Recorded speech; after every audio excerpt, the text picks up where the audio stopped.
Welcome to The Point of View. This is your favorite current affairs show here on Channel 1 Television. On The Point of View, we get the right guests, ask them relevant questions on issues that matter to you.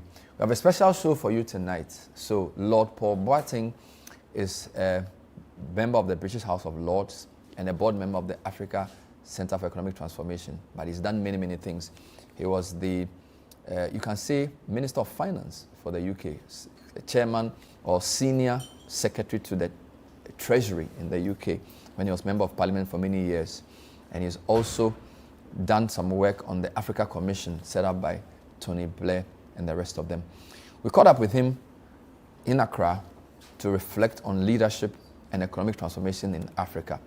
We'll hear him on those matters when we come back. Later on, we'll bring you highlights of the KPMG post-budget forum where Lord Boateng spoke, as well as other key economic thinkers discussing the future of Ghana's economy. Stay with us.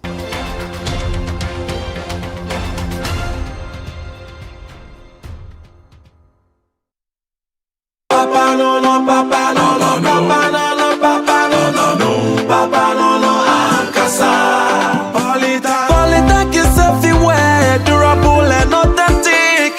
Stronger brand you can trust. Polytech, we get some more Rambo and get some more super. And the Polytech we did. Polytech, papa no Ankasa.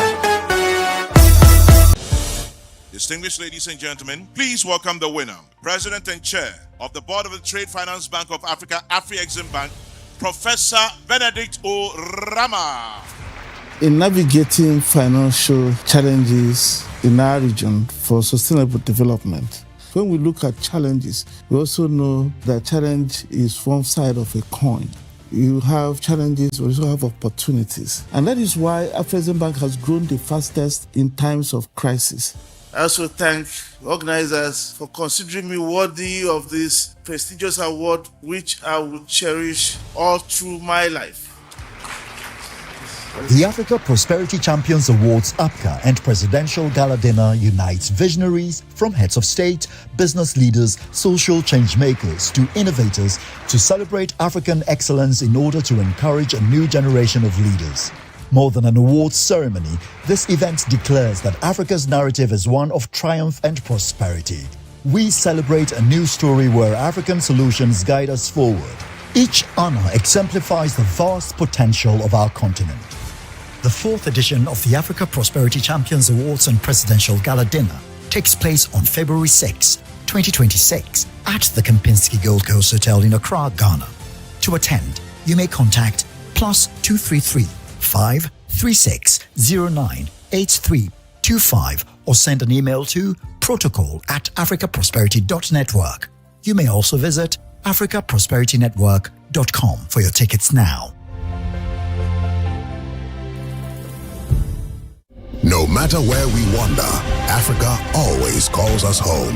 And here in Ghana, Stanbic Corporate and Investment Banking, together with clients like Gensa Energy and Goldfields, is driving sustainable growth.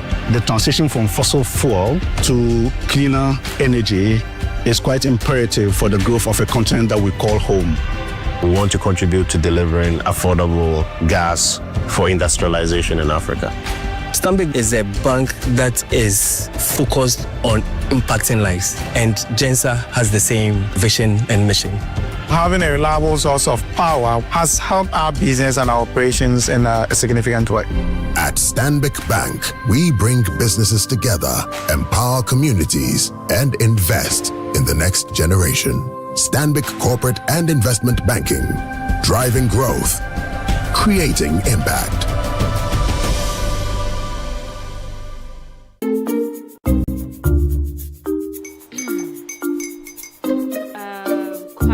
Uncle are almost here. Wait a minute. This one too, your friend Kwame. Wait, Kwame. As in the same Kwame again? Yes, Mommy. The second coming. Into all this tension just to reintroduce that broke boy from Kaswa. Why would you deceive the family like this again? Now I understand the whole delay. Troll from Kaswa, dear. Why wouldn't he be late? Or be late, of course.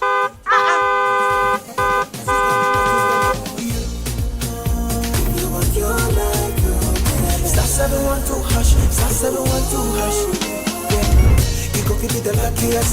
Coffee from Georgia be luckiest. From Natapia, she be luckiest. Yeah, you go be luckiest. No matter what you're luckiest. Everybody go be the luckiest. That's Kwamio! Send your God down boom. If you put it to you, so would the coming of the Son of Man be. Hey! Is that his car? Dial star 712 hash. Choose your ticket. Enter your lucky number. Follow the prompt and let destiny handle the rest. This promotion is regulated by the NLA on the Caritas platform. When malaria strikes your home, it strikes everything. No more endless worry because of malaria. Fight malaria back with Vegatem. Vegatem is effective, safe, and fast-acting against malaria. Vegatem tablets stays effective right to the very last tablets. Vegatem is also available in suspension for children. Vegatem, tough on malaria, easy on you.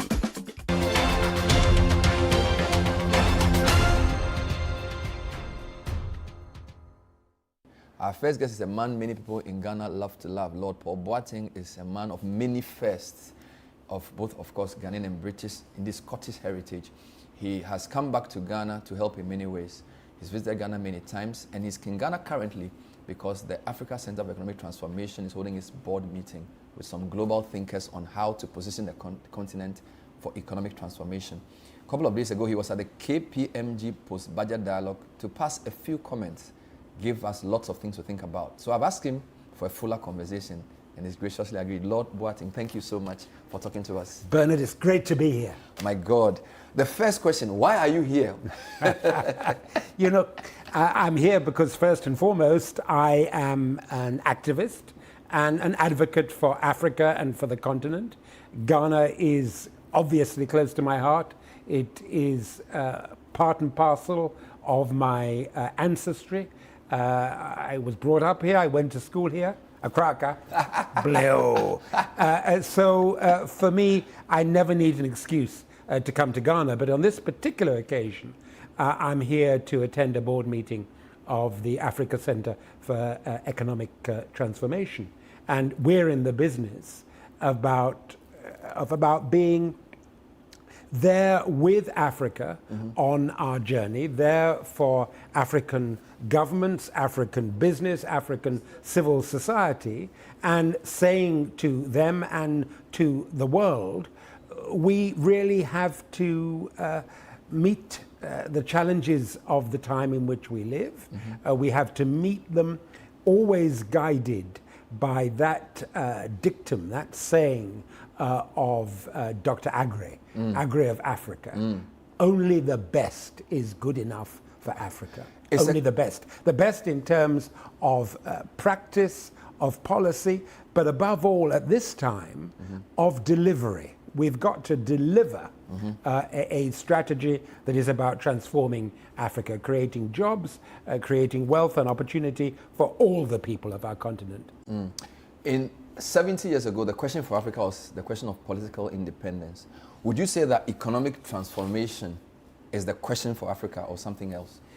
The emancipation of Africa is not complete and will never be complete until we have ensured that all our people benefit from the continent, its growth, its natural wealth, in terms of its biodiversity, in terms of its mineral wealth, but above all, in terms of the human capacity of its people and its young people in particular. I mean, we are the oldest continent in terms of our geology. Yes.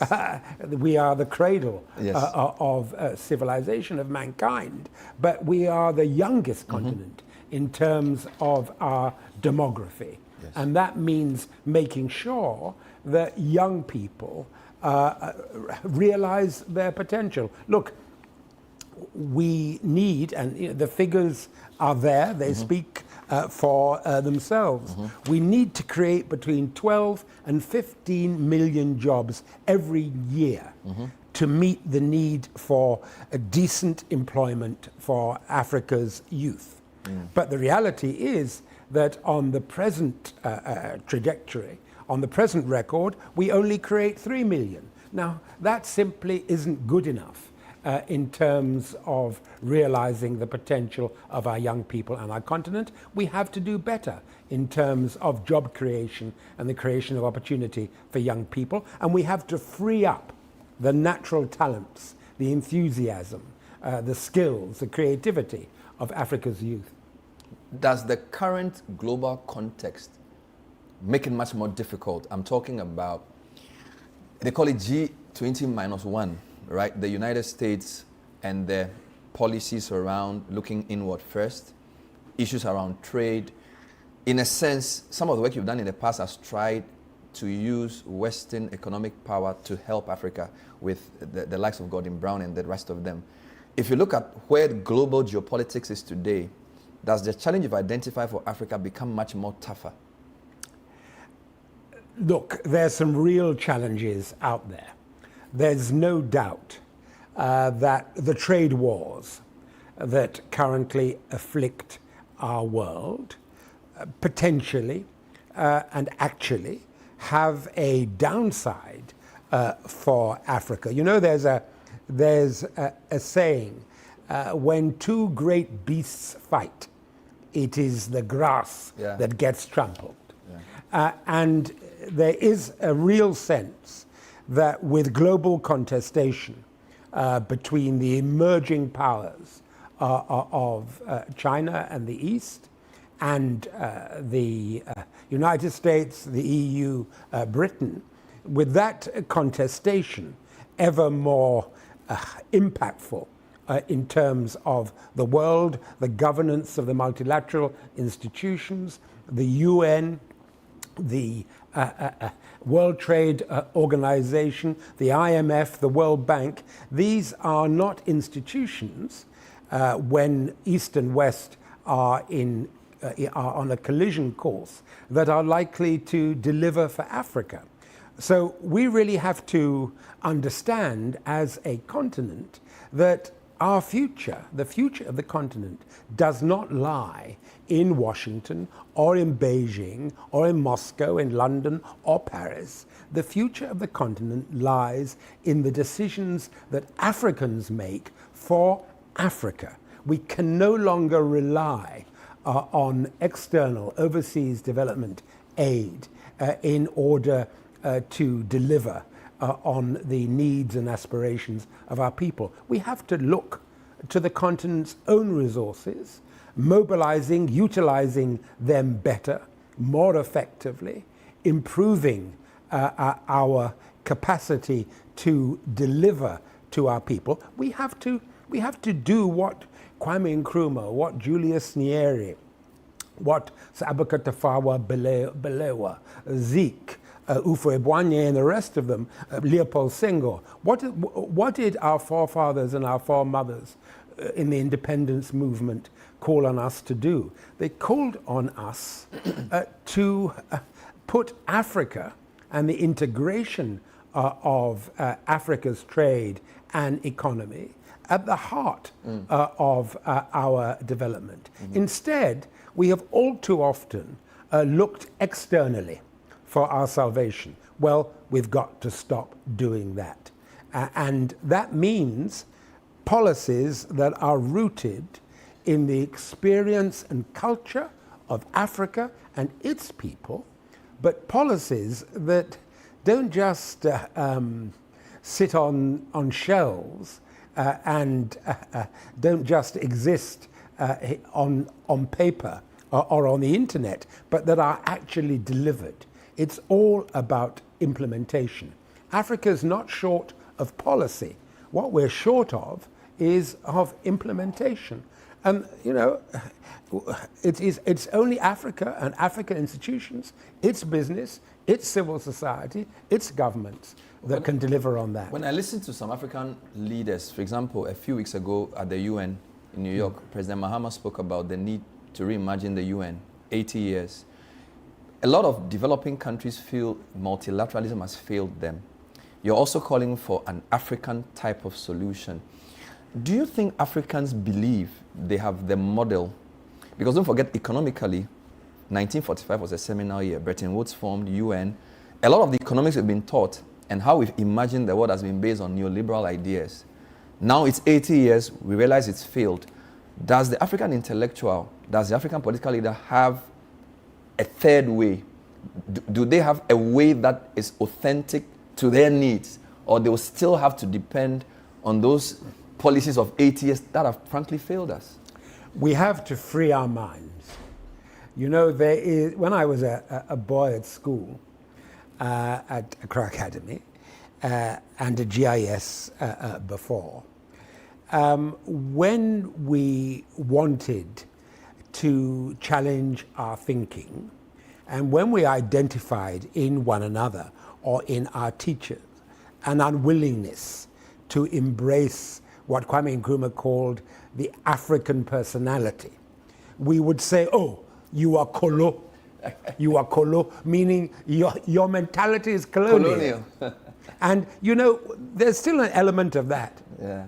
And, you know, almost 70 years on, the colonial mentality is still there. We always tend to feel that somehow the white man knows better. Or indeed the Chinese man knows better. The foreigner always knows better. Well, actually, no. Of course there are things we can learn from Britain, from the United States, from China, from India. Of course there are things we can learn. But at the end of the day, we have to root what we do in our own culture and in our own experience, and we have to create institutions that are fit for purpose in Africa. And importantly, we have to build and develop those institutions, and to do so in a way that is inclusive, accountable, transparent.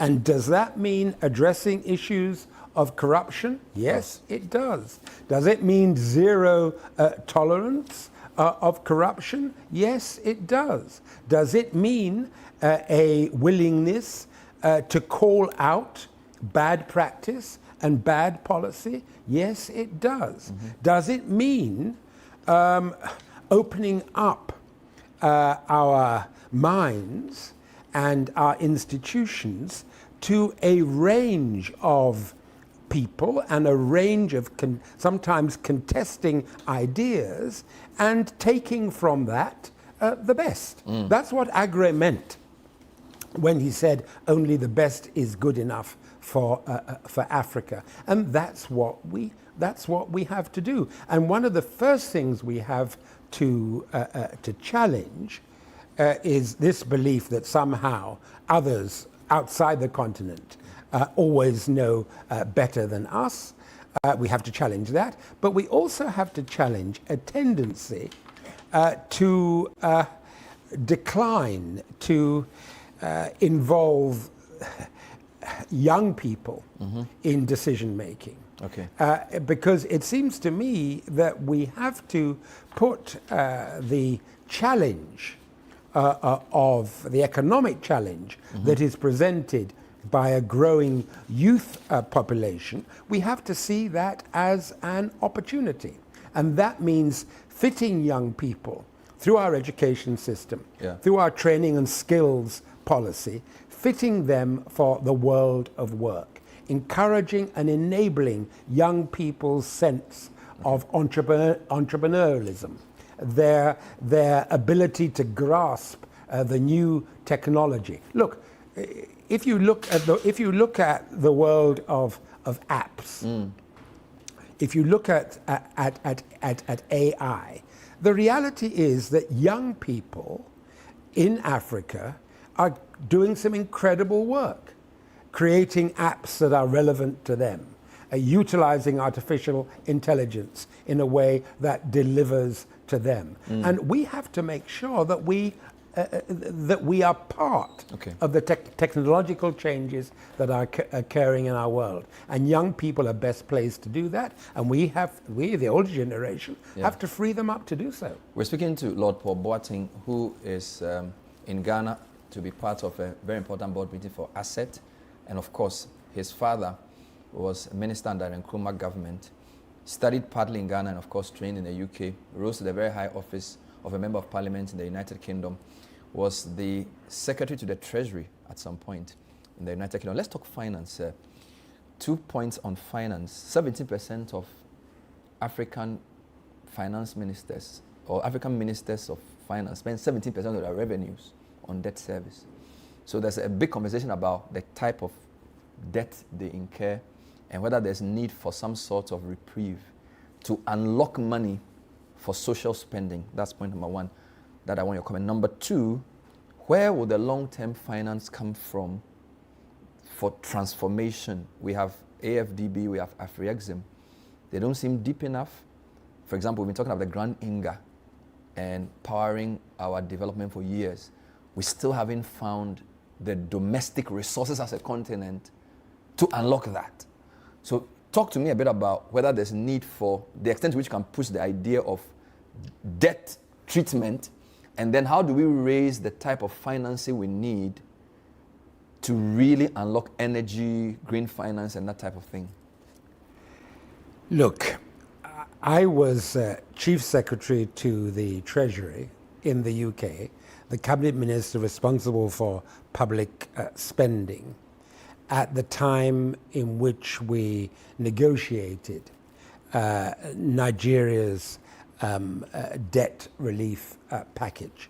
I was in the Treasury when we negotiated the HIPC deal with Ghana, the higher indebtedness. President Kufuor. Exactly. And at that time, the nature of the debt was very different from the nature of the debt today.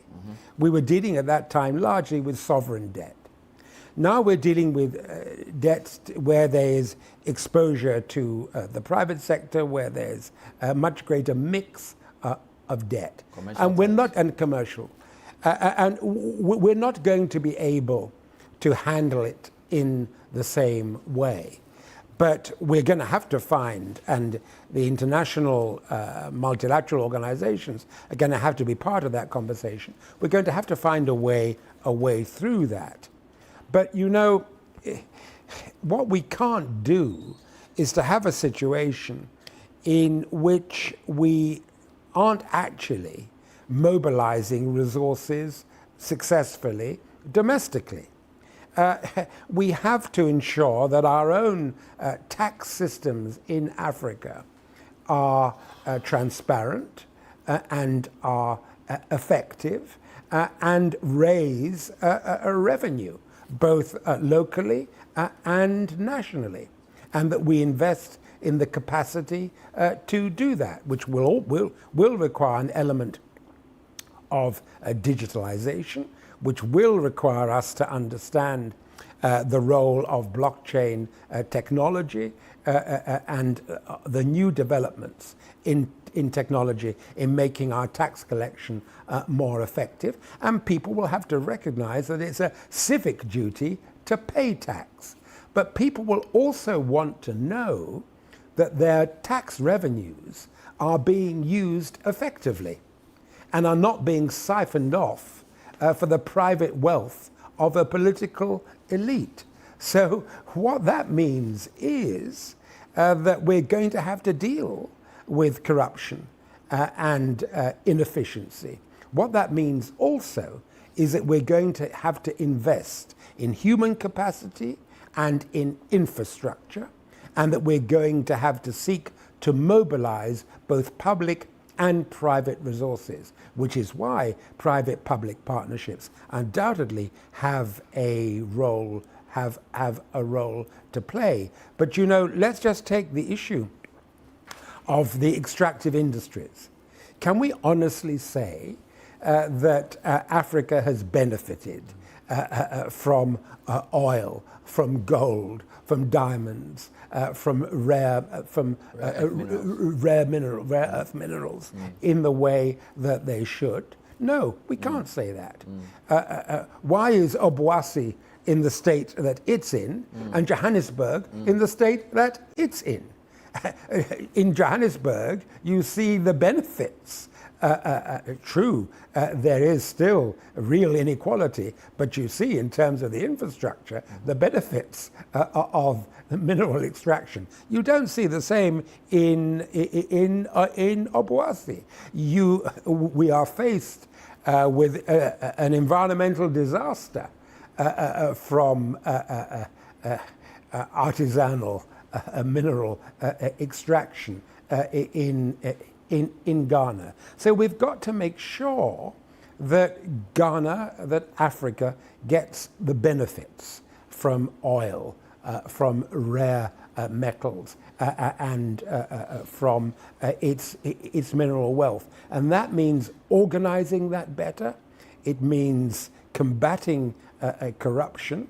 It means getting a better deal on global markets. All things that are doable, but they require policy and focus and delivery. It may also mean being accused of resource nationalism, where, for example, in some countries like Indonesia, they ban the export of tin. Or there could be the Botswanan way, where you have a 50-50 arrangement where the state adds value. The point for raw materials from Africa has been the export of them raw. What's your comment around adding value, developing the value chain, and financing that in a way that can still benefit from the global economy? Developing the value chain is crucial. It's crucial, but it's not just crucial in relation to mineral wealth. We have to do the same in agriculture, you know. It would be a great shame if African economies were to simply believe that the future lies in mineral extraction.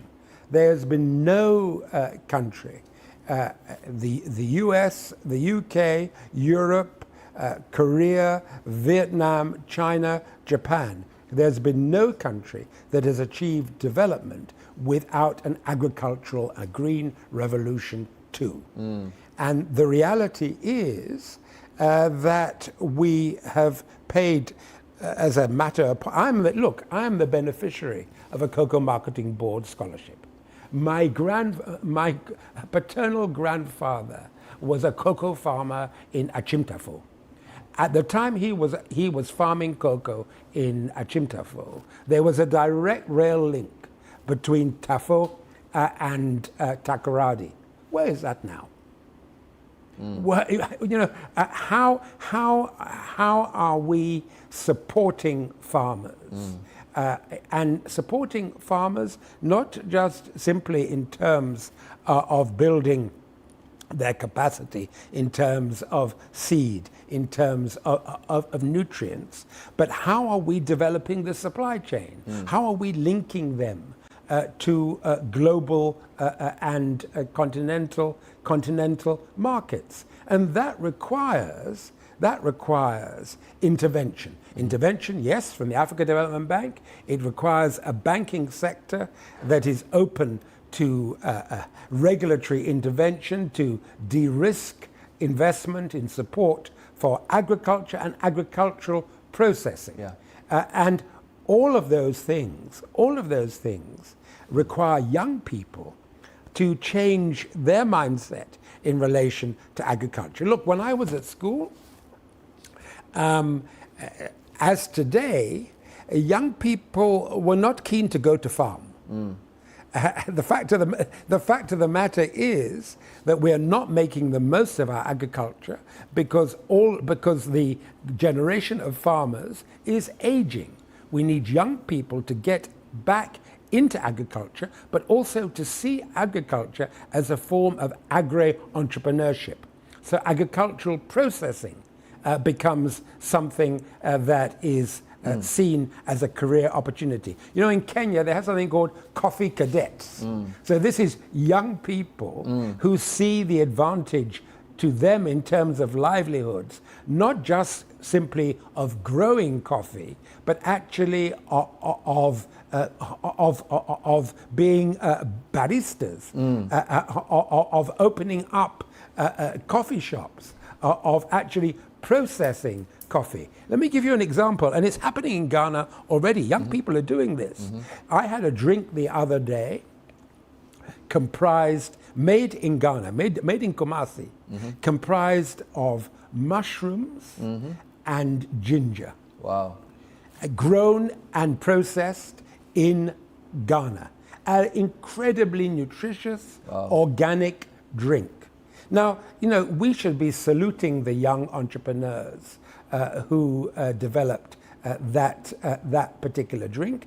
They need to be assisted in developing their plants and exporting that drink through Africa and indeed to the world. And the Africa Free Trade Area gives us that opportunity, reducing tariff barriers and non-tariff barriers within Africa, but also aggressively marketing our produce, our processed produce to the wider world, and mobilizing local resources to do that, not simply relying on externals. Let me give an example. Niche Cocoa, excellent firm. Yeah. They are not only producing high quality chocolate in Ghana, they've opened up a factory in the United States. Yes. This is how we do it. This is the example. This is an example. This is how we do it. It can be done. And the role of government, our own role. Look, the individual choices we make as consumers. I don't understand why anybody would choose Indian rice or Japanese rice over Ghanaian rice. I mean, my own wife, who is from Barbados, whenever I come to Ghana, she expects me, or whenever she comes to Ghana, she expects me and us to return with Ghanaian rice. Correct. But the truth of the matter is, it's beginning to happen in our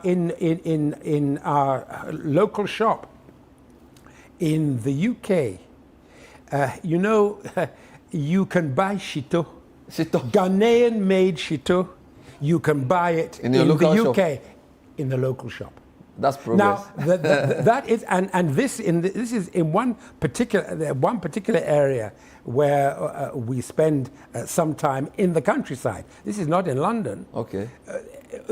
You can count the numbers of black people in that village on one hand, but they sell shito in the local supermarket. Now, what that means is that Ghana has something to sell that appeals to Western palates. Wow. And it is the job, it seems to me, of African consumers and African governments and African banks and financiers to get behind this generation of entrepreneurs so that they can market their produce abroad.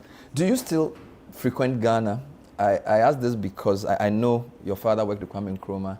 And of course you did study here, but you've become more like a Pan-African in your outlook. Yes. You've served in South Africa for How close is Ghana to your heart, and how heartened are you about our progress? You've done this constitution since 93, 32 years of uninterrupted democratic governance, changed governments many, many times. Of course, we have a youth board as well. Do you grieve over Ghana, or do you boast? Where's the emotion when you talk? I am proud of Ghana. Okay.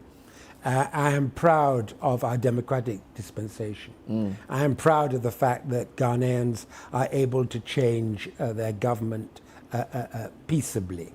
I am proud of the role that Ghana has played traditionally in terms of the United Nations and in terms of peacekeeping in the world. I am proud of the achievements of the Ghanaian diaspora in every walk of life. In business, in the arts, in fashion, in global governance.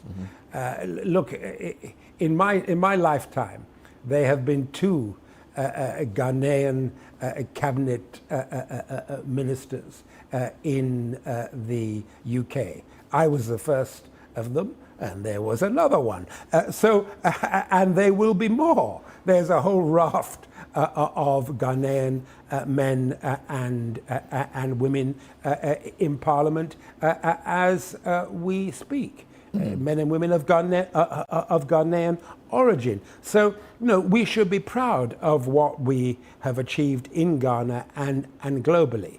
But do I believe that we can do better? Of course we can. And I am very clear in my own mind that there is the talent, there is the skill, there's the passion in this country to realize the aspirations of our forefathers and our foremothers, that for Africa, only the best is good enough. So when we come back, I'm going to take you into the KPMG UNDP Post-Budget Forum, where Lord Boateng gave quite a stirring speech to African leaders. We'll hear that and also bring some other highlights. At that program, the UNDP resident rep spoke, as did the head of economic or macroeconomy for the Ministry of Finance, Sam Akhurst, and a few other speakers, including the GRA Commissioner. We'll bring you those highlights in the second part of the program. Stay with us.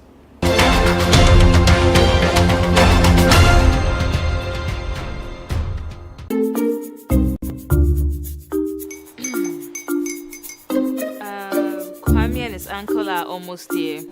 Wait a minute. This one too, your friend Kwame. Wait, Kwame. As in the same Kwame again? Yes, Mommy. The second coming. Into all this tension just to reintroduce that broke boy from Kaswa. Why would you deceive the family like this again?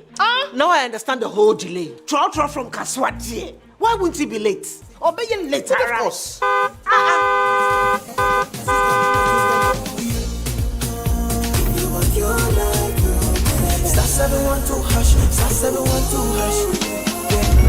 Go be the luckiest, go be from Georgia be luckiest, from not the cause she be luckiest. Yeah, you go be luckiest. No matter why you're luckiest, everybody go be the luckiest. That's Kwame! Send your God the apple boom. If you're poor, what's that? So would the coming of the Son of Man be. Is that his car? Dial star 712#. Choose your ticket. Enter your lucky number. Follow the prompts and let destiny handle the rest. This promotion is regulated by the NLA on the Caritas platform.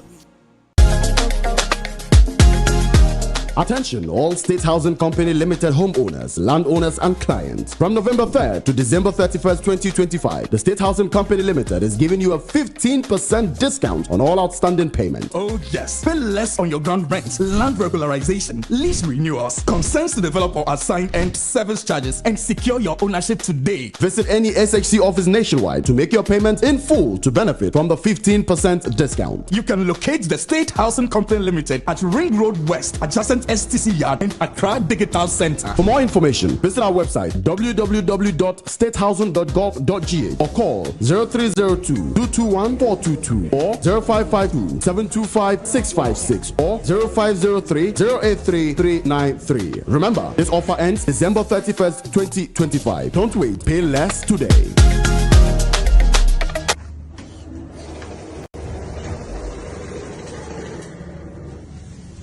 When you buy, you build. Your purchase becomes progress. Each choice writes a better story for someone else. Afro-quality. Buy African, build Africa.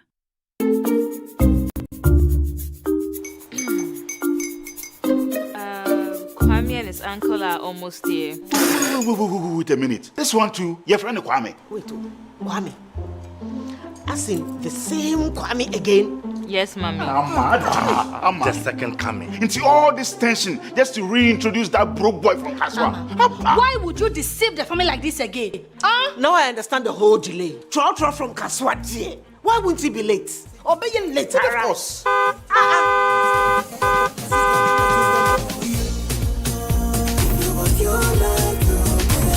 everyone to hush, sass everyone to hush. Yeah, he go fi be the luckiest. Go fi from to jet be luckiest. From not the pure cause she be luckiest. Me and you go fi be luckiest. No matter why you're luckiest. Everybody go fi be the luckiest. That's Kwame! Senya God the apple boom. If you put it toye, so would the coming of the Son of Man be. Is that his car? Dial star 712 #. Choose your ticket. Enter your lucky number. Follow the prompt and let destiny handle the rest. This promotion is regulated by the NLA on the Caritas platform.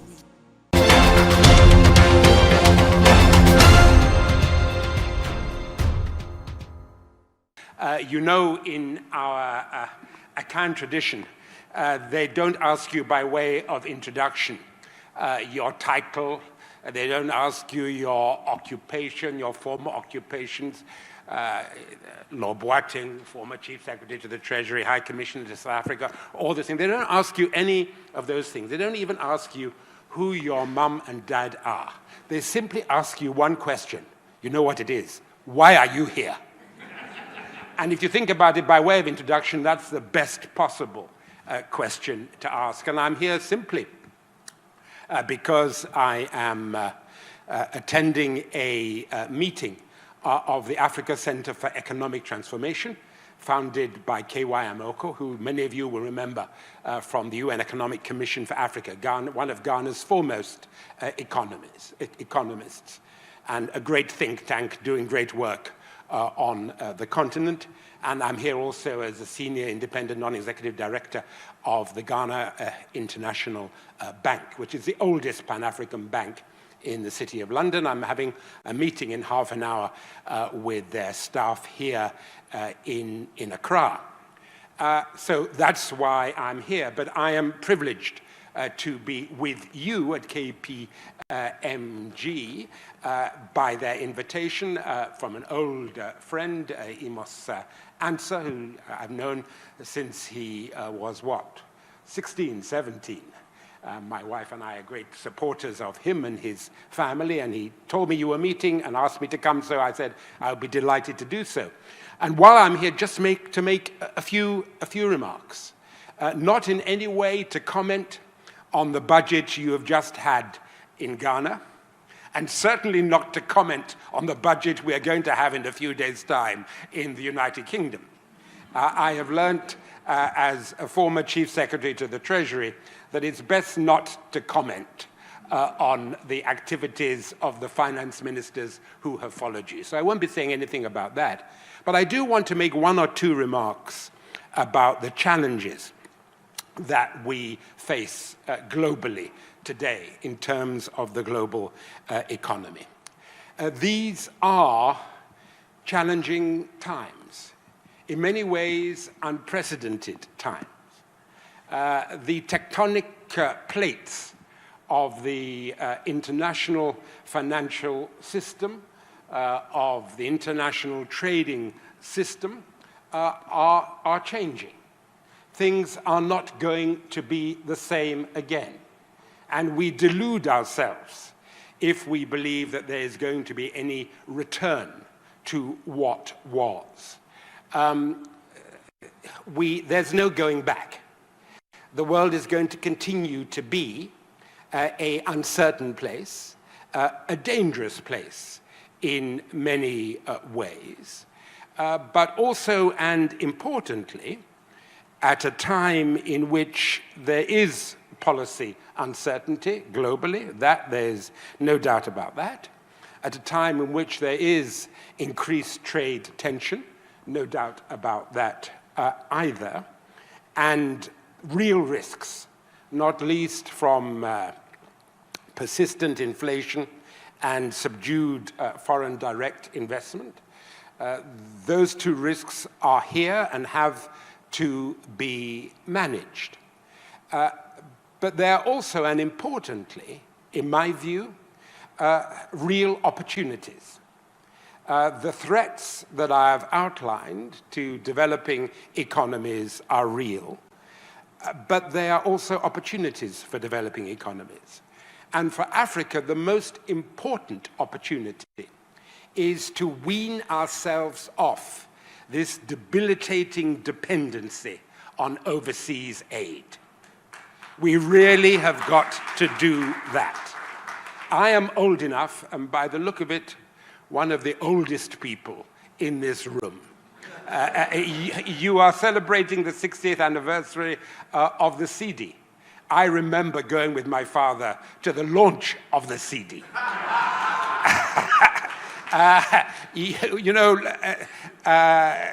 I was present as a small boy opposite the military hospital, waving a flag when Kwame Nkrumah and Princess Marina passed by in order to go and to make the Declaration of Independence. So I've been around. And I remember a time in which the GDP of the Gold Coast, Ghana, was greater than the GDP of Malaysia. So, and you know where we are now. So that would suggest that we really have got to rethink our economic model. And we have got to foster increasing self-reliance. We have got also to recognize the importance of reform, the reform of infrastructure, and a focus on infrastructural development. The importance of developing our human capital, not least of our youth, and of enhancing the capacity and quality of our institutions. That's an absolute imperative. And in doing that, we have to draw upon the skills that exist in Ghana, the real skills, the skills that exist in Africa and the wider diaspora. And we have also to recognize that, the WTO is going through a period of real crisis. And that's not going to change anytime soon. But that doesn't mean that we shouldn't be building in Africa on our own potential to develop our own initiative around the Africa Free Trade Area. It's absolutely central. Rather than wringing our hands about international and global trade, we need to look at continental trade and what we can do in order to bring down the barriers to trade within Africa and to improve intra-African trade. And for me, that means going beyond rhetoric to reality. It means policy reform so that the experience, there was reference earlier on to the Marcola market woman. I judge the success of the intra-African free trade area on what is the experience of that woman who is carrying produce on her head, who is carrying produce on her back, who is in the vehicle bringing her goods to market from one country to the other. What is her experience when she crosses a border? What's her experience when she crosses the border between Ghana and Togo, between Ghana and Abidjan? How is she treated? Is she harassed? Is she subject to corruption? Is she and her supply chain subject to tariffs that don't actually have any justification? So it's all about implementation. We have got the plans in Africa. The plans are there. They're in a very high quality. The question is implementation. That is the challenge. And I will just say this, that when it comes to implementation, we have got to recognize the importance of actually going beyond rhetoric. When I was at school, we talked a lot about, too much rhetorics. Our headmaster, Kunwa, used to say, don't forget the school motto, esse quam videre, to be rather than to seem to be. We've actually got to live our solutions. It means that the private sector, and I salute KPMG for the work they're doing in that, the private sector and the public sector have to be able to work effectively together. We have to tackle these issues of procurement. We've got to remove the obstacles to doing business. We've got to unlock the natural enterprise that exists within our people. And the role of government, whether in the UK or in Ghana, the role of government is to be an enabler. Government can't do everything. What government can do is to create an enabling environment. So I wish the government of Ghana, I wish my government in the UK well as they wrestle with the challenges of these times. But you know, the answer ultimately lies not in governments. The answer lies in people, lies in you all, lies in your businesses, your sense of enterprise, your sense too of collective responsibility for nation building. And that applies whether we are in Ghana or in the UK. And the one final thing I will say to you, as I said when I addressed the Africa Caucus of the IMF and the World Bank in Abuja last year, is that we need to put the youth and the youth demographic at the center of our policy making. Because Ghana's youth, Africa's youth, are the future. The future not only for Africa, and don't forget we have the fastest growing youth population in the world. We're the youngest continent as well as the oldest continent. The oldest continent geologically, the youngest continent in terms of demographic. We have to put them at the heart of our policy making. And that means making sure that we don't just build their capacity, but that we provide them with employment, and we encourage and support their own efforts for employment going forward. And that older men and women are prepared to make way for younger men and women, and to join with them across the generations in delivering on the dream that our foremothers and our forefathers had for this continent. And that means opening ourselves up to the possibilities of AI. It means recognizing the importance of blockchain technology. I do hope that features in the course of your deliberations today, because that's the future. And sometimes we as older men and women wrestle with that. But believe you me, AI and blockchain are going to change our world. And Africa has to be at the heart and at the forefront of that. So I wish you well. I thank you for all you are doing. And there was a phrase that I learned when I was British High Commissioner to South Africa. I learned it from the Zulu and the Xhosa people. And it's a simple word, but it means everything. And that word is vikuzenzele. Vikuzenzele. If there are any South Africans in the room, they will recognize that word. But you know what it means?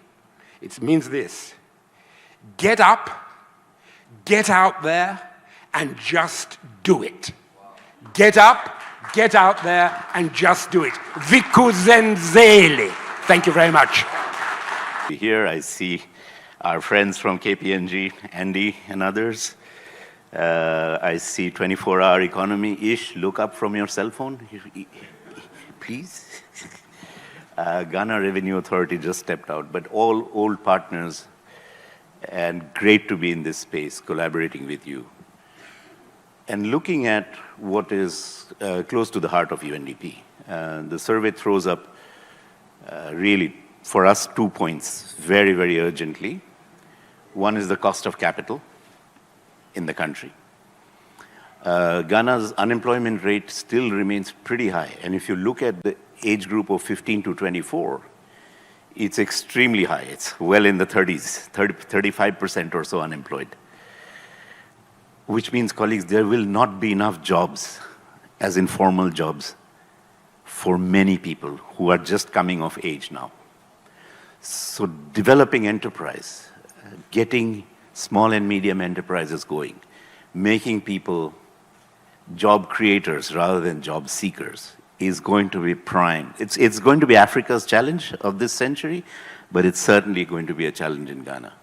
I've come to know and love this country for 1 year now, so it's something I'm deeply conscious about. And the second issue is, if we do crowd in private sector financing, whether it's to SMEs, micro, small and medium enterprises, or the formal private sector, anyone who starts business here, the cost of starting business is extremely high.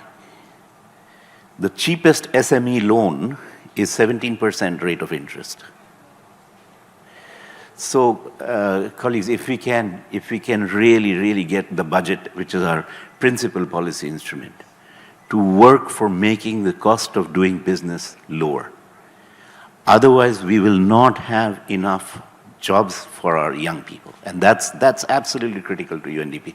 If you read the survey, you'll see that SDG 8, which is jobs and economic opportunities, it comes up as one of the leading areas. Also comes up health and education as the other leading areas, SDG 3 and SDG 4. But for us, nothing is more important than crowding in private sector capital. And I implore the government to please de-risk initial investment. So the government can come in and bear first loss for startups. If this can be done, we will have a thriving culture of startups. I was just telling Andy, my last posting was Malaysia, which is a very similar economy, very similar economic structure, but with 7 times the per capita income.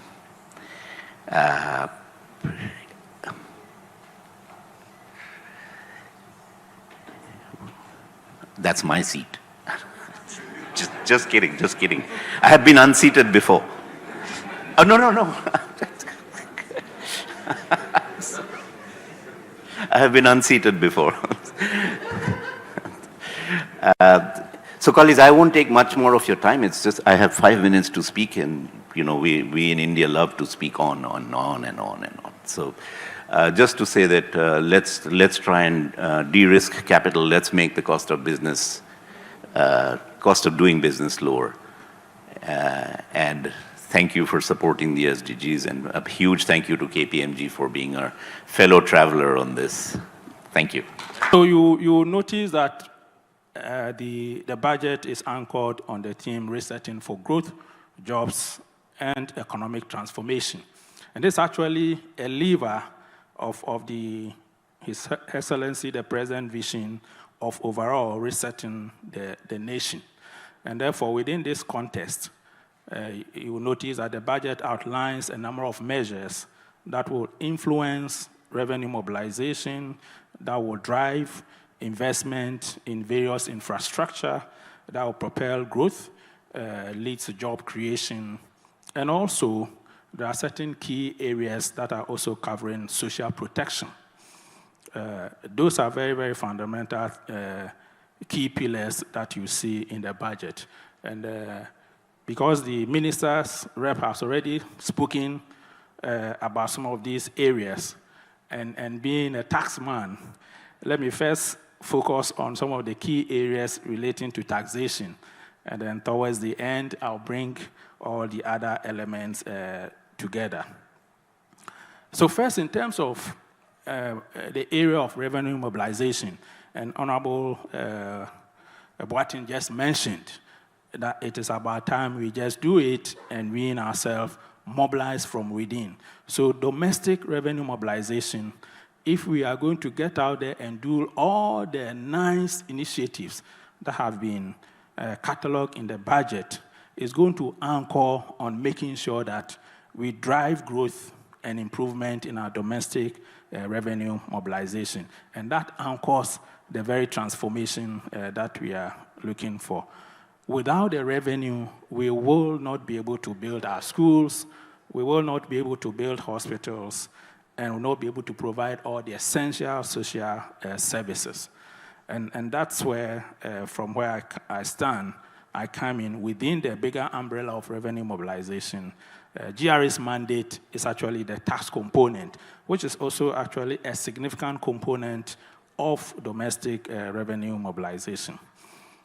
So you will see that in this particular budget, and also in the 2025 budget, government policy has been very deliberate to take steps to use tax policy to create the environment for business to grow, reduce costs, and create the opportunities. So I'll take a moment to explain some of these reforms which have been announced by the minister as far as tax revenue is concerned. So the first is the major reforms that has been announced respect to VAT. So VAT, as we all know, is a consumption tax. And the more we consume, the more we pay, the more we generate revenue. So today, if you look at Ghana's population, we are at a point where we are consuming. And as we continue to join God to procreate, we expect that the population will grow. And therefore, if the population is going to grow, we are going to eat more food, we are going to drink more, we are going to use more cars. So consumption is set to grow. And therefore, VAT, from our perspective, is a major tax type that we need to make sure that it's working and it's working for us. And if it works and actually get the way that we want, it will generate actually the needed domestic revenue that we are looking for. So part of the reforms is both structural, process, and technology-driven. So the first thing that government has proposed is, one, to lift the threshold of VAT registration from 200,000 to 750,000 Ghana cedis in respect of goods. So this actually takes away the burden of small, micro, and individual enterprises that actually struggle to be able to keep their books as far as VAT is concerned. So we are lifting this away and say, focus on your business, deliver selling.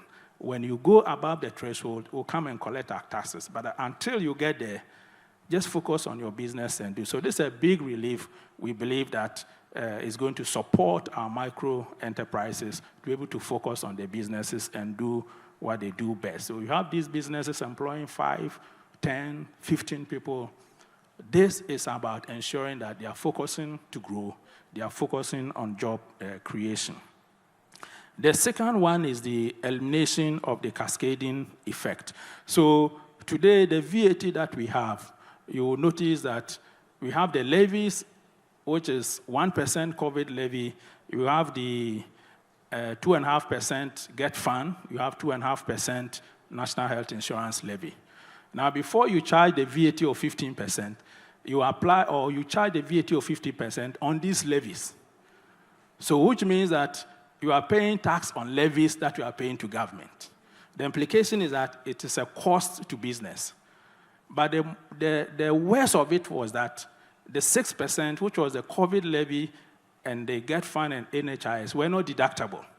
So we were actually adding 6% costs to businesses. Government policy, we are saying we are going away from that. So no cascading. Number two, you can claim the full benefit as input tax, NHIS, and the GET fund.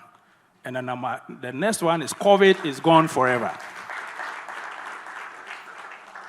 So we've been listening to the reflections of this great African British leader, Paul Boateng, reflecting on the key issues of leadership and economic transformation here on The Point of View.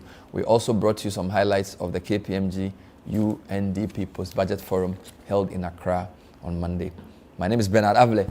Thanks for watching tonight's edition of The Point of View. We'll see you next time. Bye-bye.